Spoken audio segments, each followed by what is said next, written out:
Okay, so as you can see, I've built up a huge platform. I wanted to have a pull-out single bed that is at the bottom here.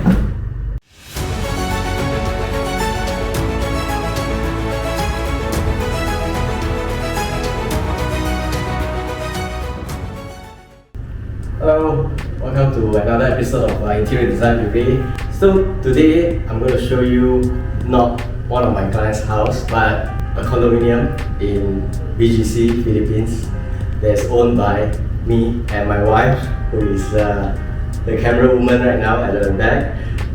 She's camera shy, so she won't be showing her face.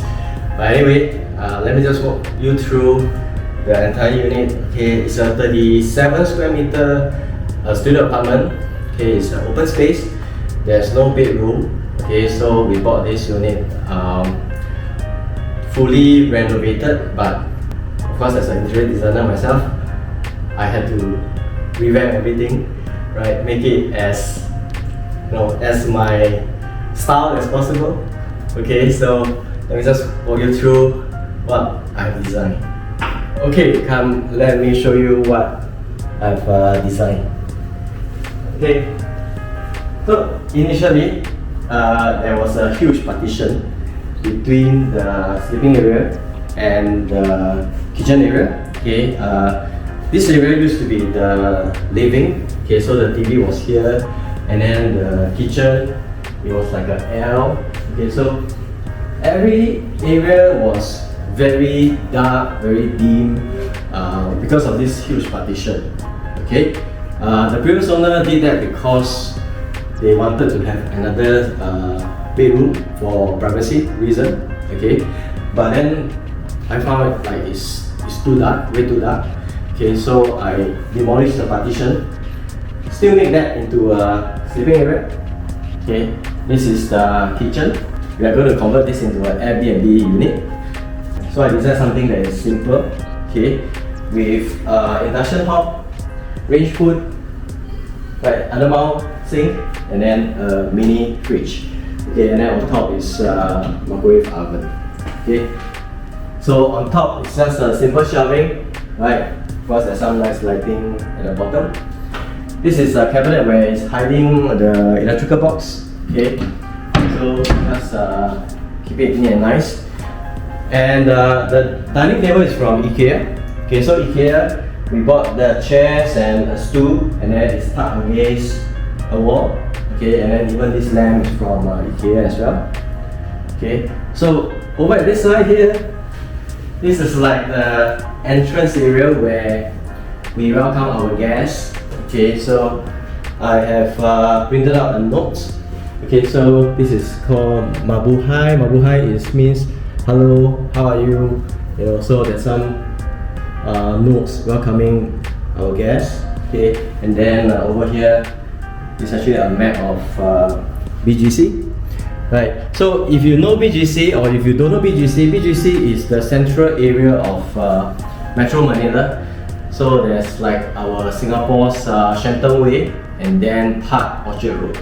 Okay, so every building here is high-rise. Okay, shops, offices, malls, cafes, whatever you can think of, they are all here. Okay, and then the roads are very neat, very tidy. It's just like New York's First Street, Second Street, that kind of road layout. Okay, so it's a grid road, so it's very neat and nice, very clean. Right, you don't see street hawker and things like that. Okay, so I think it's a very nice place for tourists to come, especially when they are here. They will go to High Street. Okay, so High Street is just at like 5 minutes walk from here, and then Logo Circle, which is like 2 minutes walk. Okay, so these are some of the pictures that I've taken of this High Street, right, or BGC, right? So this is like Bonifacio High Street, and then of course nearby, just across the road, is the Mine Museum. Okay, and then of course this is the iconic LED screen of BGC. Okay, and this is part of the artifacty structure, one of the buildings somewhere. Okay, so let me just lead you to the sleeping area. Okay, so as you can see, I've built up a huge platform. Okay, so this platform partly is to have a queen size bed on top. Okay, secondly, very important one is I wanted to have a pull-out single bed that is at the bottom here. Okay, so this is very useful if a couple, right, they come here with their kid, so their kid can actually stay or sleep on this single size bed. And also here there's some storage. Okay, there's some storage here, so make use of the height of the platform, and then to have some storage, right? These are basically for some miscellaneous stuff where you can keep, okay, since it's an Airbnb unit. So what I did was to have a glass partition to segregate the sleeping area and the kitchen. Okay, so having this day curtain to soften the look. Okay, and also hopefully the guest won't bang onto the glass and injure himself. Okay, so this day curtain helps a little bit.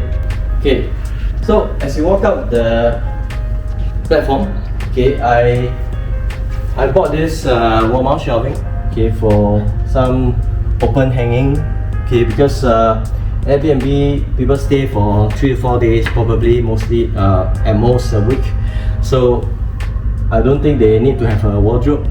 Okay, so I bought this thing here, and then they can have their suitcase, put it at the bottom here. Okay, so this width is just nice.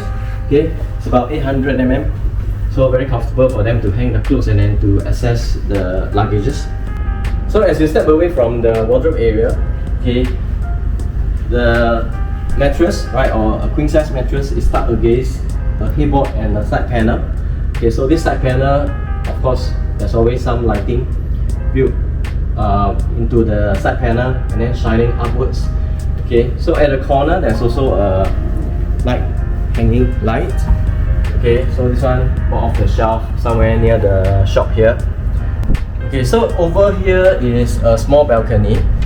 You can't put a table or a chair, okay, because it's a bit tiny, and the aircon compressor is just here, so it's a bit loud and hot.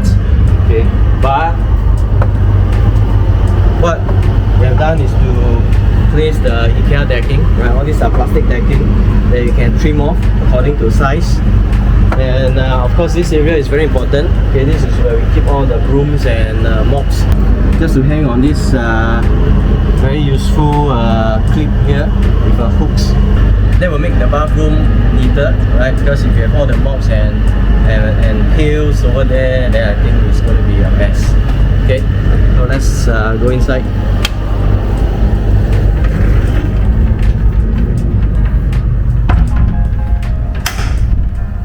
Okay, so because at the bottom here is a single size bed, I advise the guests not to step on it because this is a bench.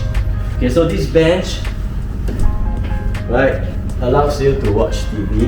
Okay, the TV is there. So I did not propose the standard 3-seater sofa set. First, it takes up a lot of space.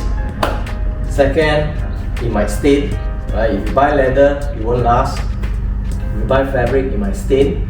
So I thought this bench could be part of the platform.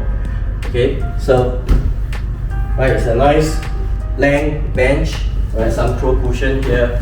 You can watch TV. I mean, of course, if you are lazy, you can always watch TV from your bed. So there's a direct view. And then on top, right, there's some display. Right, all these are from IKEA, and then one of the pictures that I took, right, of one of the high-rise building. Yeah, and then one very interesting one is this. Okay, this one is like cactus. Okay, bought off from Shopee. Okay, so all this allows you to hang your t-shirts, your caps, your handbags. Okay, because I know when you go holiday, sometimes you just want to, just take off your clothes and then just hang somewhere. So this is very useful. And of course, not forgetting a nice huge plant at the corner, right? This one also we bought it from a mall nearby. Okay.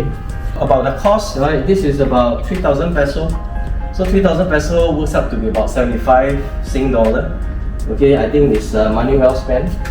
And the day and night curtain also from IKEA, right? I got someone to trim it off, and then I installed the tracks and all this myself. A bit tedious, you know, because I had to buy the drill and things like that. A bit tedious, but I think it makes the whole work more fun, right? Okay, so overall I spent about maybe 12,000 Sing dollar, right? So 12,000 Sing dollar works up to be about maybe 400 over 1,000 to 500,000 peso. Okay, not a lot of money, right? That includes the demolition, right? The build-up carpentry works, painting, electrical works, and of course all the furniture we bought it from IKEA, so that's a separate cost. But of course, I think one thing about the interior design industry in Philippines is be careful, don't get scammed. Okay, because we got scammed by our first contractor. Okay, so she ran away with our deposit. Okay, so that's very unfortunate. So if you ever buy a property in Philippines, okay, make sure you check the background of the contractor or the ID. Read Google reviews. Okay, any reviews that you can find online, read it and trust those reviews. Okay, trust those reviews, right? So overall, I think the contractor did what I wanted, right? How I designed the place, right? So he delivered. Of course, along the way, it's a bit slow, right? You can't expect the speed of our Singapore practice, because here is just a little bit slow. Workmanship wise, also not the best. Okay, you just have to accept that the standard is slightly lower than Singapore. But overall, I think they have tried their best, and I think my wife and I, we are quite happy, right? Because at the end of the day, he delivered, right? Not on time, a little bit delayed, but I think it's still fine. So today is just to show you a studio unit, right? That we bought in BGC. Okay, instead of every time when I showcase my project, it's always in Singapore. Okay, so just want to showcase this project, right, for our Air Bnb business. So hopefully there'll be more Airbnb business coming up for us. Okay, and I'll see you in my next video. That's definitely in Singapore.